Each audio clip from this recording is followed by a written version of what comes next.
So this lesson is part 3 of building quadratics to describe situations.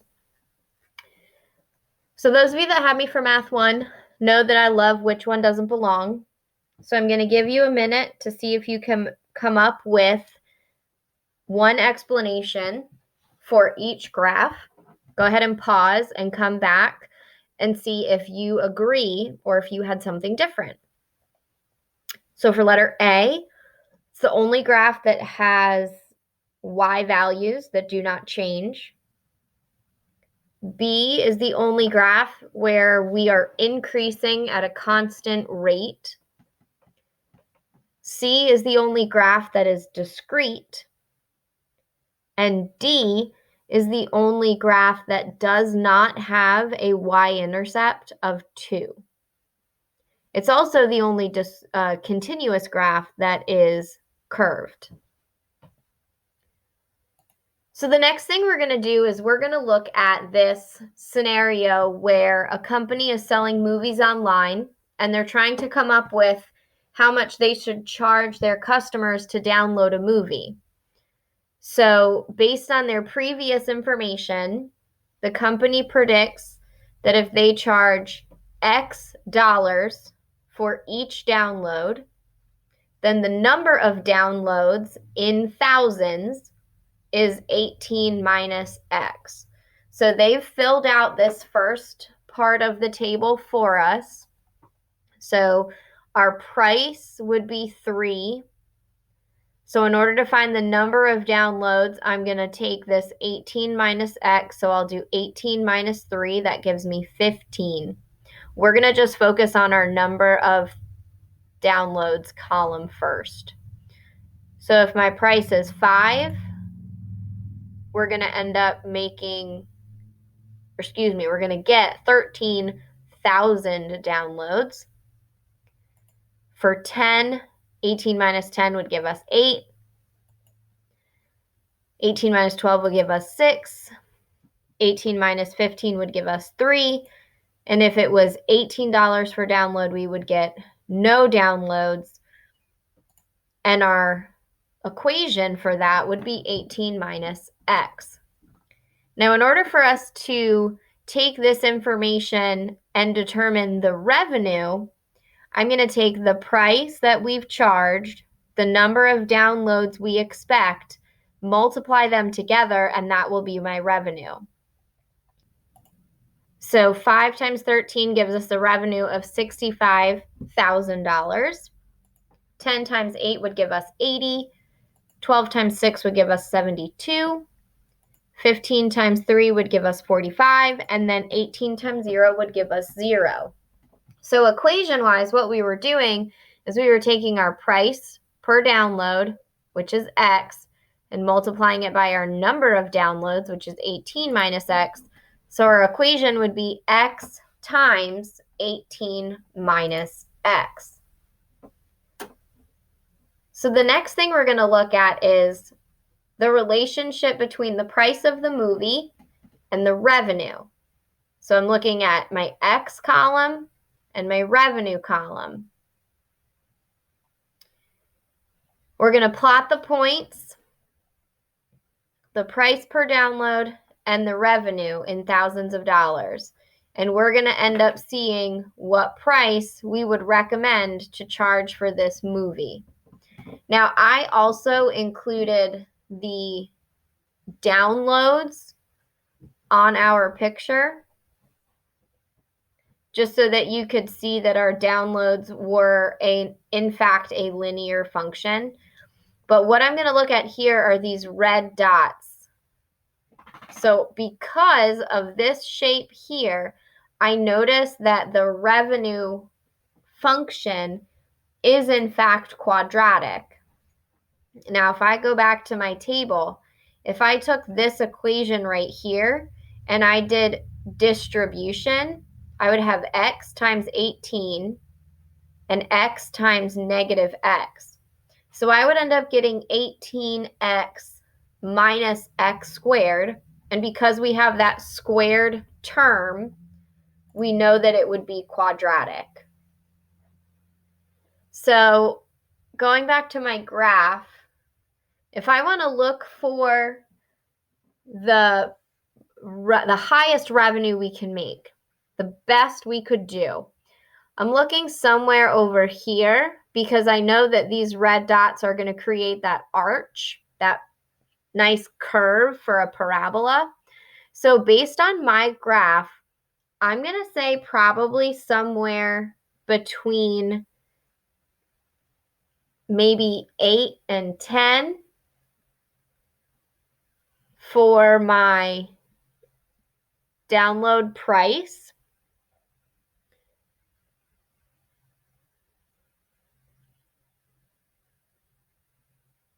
So that would put me somewhere up here, maybe like 82,000 for my revenue.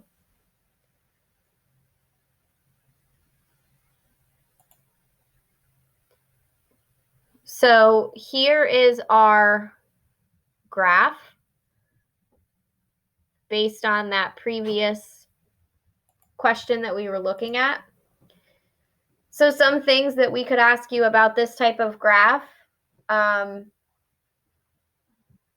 Is it possible for the company to not make any money? Well, it's absolutely possible for them to make no money. Revenue is our profit. That's what we're looking at in terms of how much money is coming in, and how much money we're actually profiting after we pay our expenses and all that. So here, if I don't charge any money, we're not going to make any money. And at this other end, with 18 being our price, I'm not going to make any money because that's where I'm looking for those zeros. Before we looked at, or we just talked about where the best price would be to make the most revenue, to maximize our revenue. And that word maximize is going to make me think about the top of the graph. So just like we said before, between 8 and 10, which is 9, and right around 82,000-ish.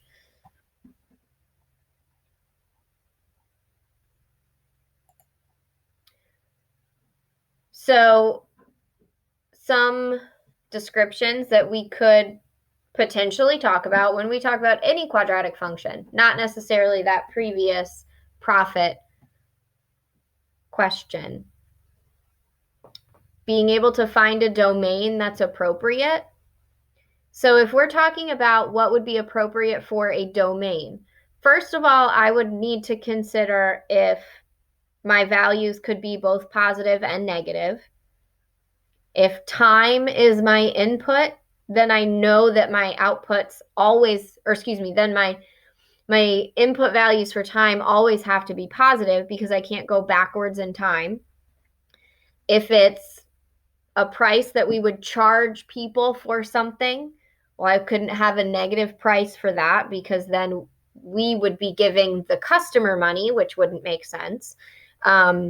Same thing with the upper limit. What would the highest input value be? That would make sense. So for example, in that previous example, if I go backwards, wrong way. If I go backwards, anything above 18 wouldn't make sense for us to charge because then we're actually going to be losing money. And if I'm thinking about this in terms of the company doesn't want to lose money. So for this graph, my domain that would make sense is from 0 to 18. If we're talking about a vertex, being able to estimate, or if you're using Desmos, being able to find the exact on the Desmos graph, being able to explain what that means in the situation. So again, going back to that previous example, my vertex would be this point right here. And what that would mean for this business is that the price per download of $9 will make us about $81,000 or $82,000. And that would be our maximum revenue. Being able to identify and estimate zeros, that's what we just talked about here with this graph, making no money where we're crossing the x-axis. So those would be looking for our zeros. So we're going to practice with this a little bit, looking at these two examples first. So in example number 1, I gave you both the equation and the graph. So finding the area of a rectangle with a perimeter of 25 meters and a side length. So there's my equation. Also provided the graph to you. So domain-wise, looking at my lower and upper boundaries for x, it wouldn't make sense for us to use something lower than 0 because I can't have a negative side length. That's mathematically impossible. The other side of this, anything bigger than halfway between 10 and 15, so 12.5, anything larger than that wouldn't make sense because then my area would be negative. And since this is a measurement, I know that area can't be negative. So for my domain here, like I just said, it will be from 0 to 12.5. Now you'll notice that those aren't included, and that's because I don't want to, I actually can't mathematically have an area of 0. That wouldn't be a rectangle anymore. For our vertex, we're going to do some estimation. And I'm not going to lie, I cheated a little bit. I know it mathematically. But it's about 6.25 and 39.06. Again, I'm sorry, I used Desmos. I cheated. But if I was giving it my best guess, well, I know this is 7.5, so somewhere around 6 or 6.5, and then 39. And then for my zeros, like we just talked about, 0 and 12.5 would be my zeros there. Moving on to example number 2, number of squares as a function of step number n. So I have n squared plus 4. So x, or the horizontal axis of n, is my step number. Moving this way vertically would be f of n, or my number of squares. Well, it doesn't make sense to have anything on the left because I'm not going to have a negative number of squares or a negative step number. So n would be greater than or equal to 0. Now, it would be okay to have the step number of 0 in this case. Mathematically, that would make sense. So 0 would be included, and that would be just fine.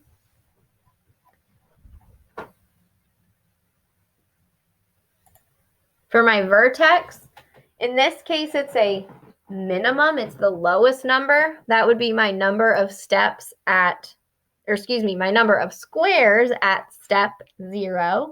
So that would be the 0.04. And then I actually don't have any zeros for this function because there's nowhere where we hit the x-axis. So there's no point in time when I have 0 squares.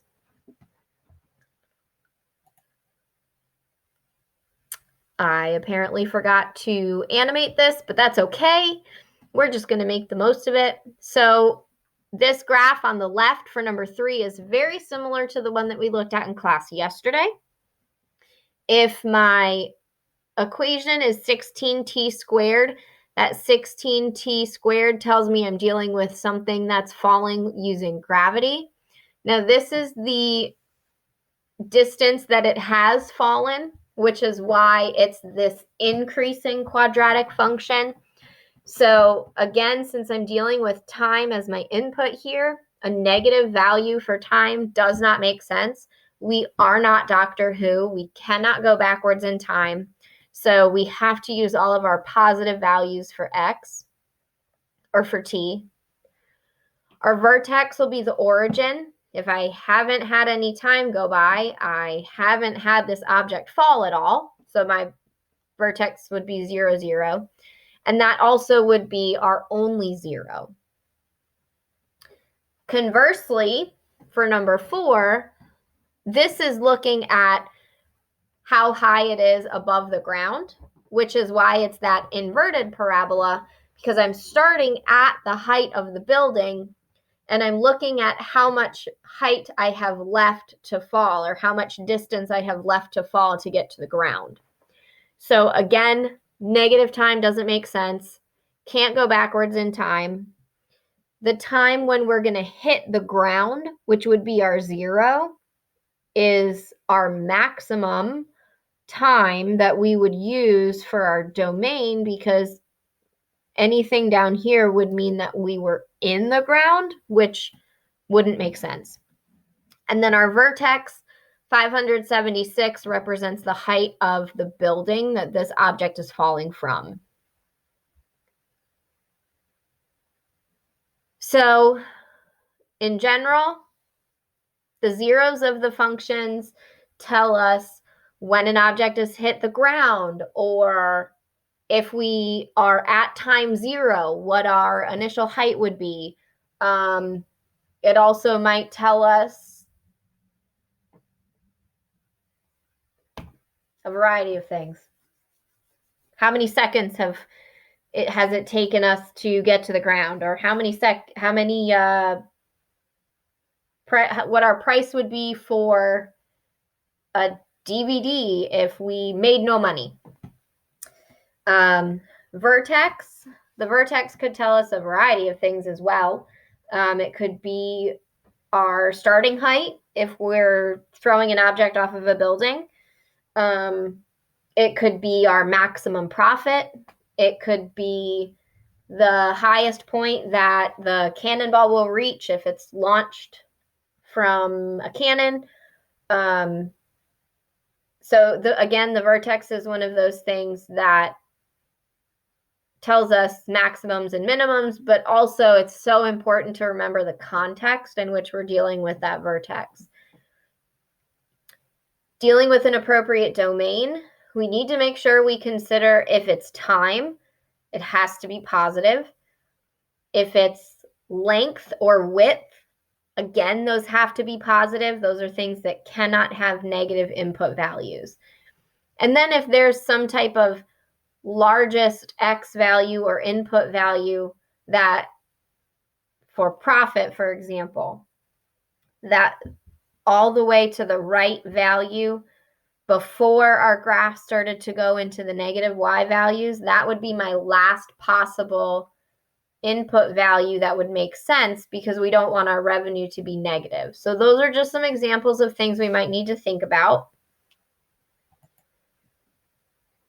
So the last thing we're going to do is, again, choosing domain that makes sense,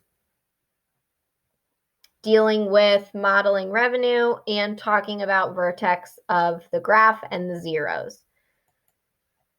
So here we have another revenue graph. It's dealing with the price that they're selling this product at. And our goal for question number 1 is to look at, if my input values are $5 and $17, where would we generate more revenue? So for 5, I'm going to come right in between 4 and 6, and I'm going to travel up until I hit the graph. So let's call that 3,700. Then if I go to 17, I'm going to go up to about here. So let's call that 2,500. So I would make more revenue selling this product for $5 based on this model. At what price should the company sell their product if they wish to make as much as possible? That would be looking for the maximum.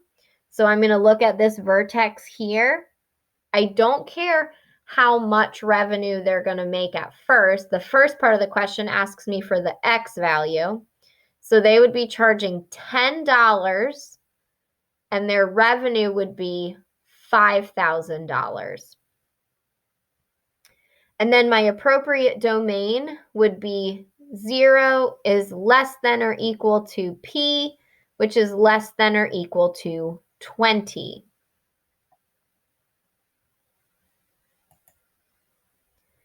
So again, just to sum this up, revenue means I'm dealing with money.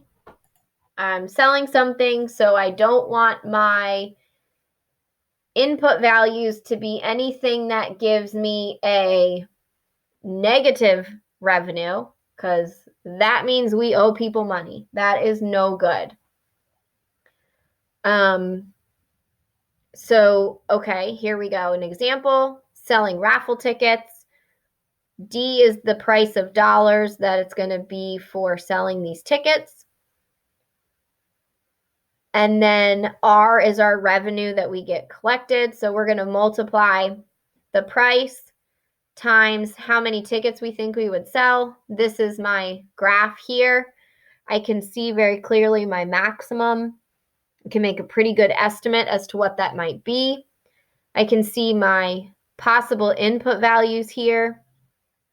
So there's all of those. I can't really see it on, oh, here it is. Okay, so my possible input values are from $0 all the way up to $8. So that would help me with my domain. My best guess for the maximum, I would say between $4 and $5 for the price, and about $1,200, or excuse me, that's in thousands of dollars. God bless America. I would love to make that much money. So again, looking at maximums, looking at what those mean, looking at our domain, and then using our zeros to help us in these real world situations write our domain. So again, after a certain point, if the price is too high, nobody's going to actually buy a ticket, which is why our domain would be between 0 and 8. Negative revenue is bad. You don't want a negative revenue. That means you owe people money, and that is not a fun place to be.